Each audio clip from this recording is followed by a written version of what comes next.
Xudo, nimaga endi bitta bizni kollektiv mashina qilib poxodga chiqmaymiz?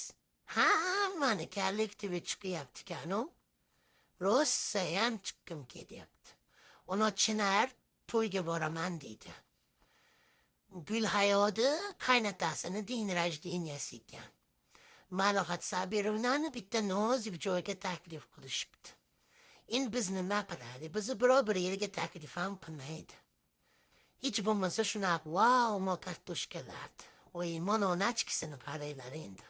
Mening achkilarim bir yerga bir taqib bora, voy moshash deydi, qaranglar endi qizlar.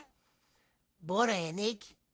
Borma, voy to'pi bor ekan mana ularni. Biz hech to'pimizni ham olib bir yerda o'ynaymizmi? Yo'qmi? Shlyapalari ham bor ekan. Tushib ketasan hozir. Boraylik qizlar. Bu yozda bormasak men aniq bir narsa bo'lib qolaman. Malohat Sabirovna uyushtirmasangiz bo'lmaydi. Mana qilib biz ham boraylik-da.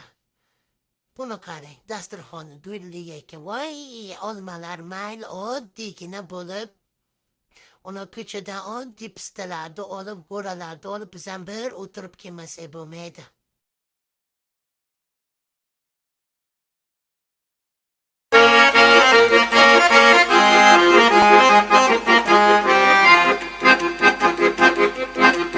Biz yürüncür günderçi,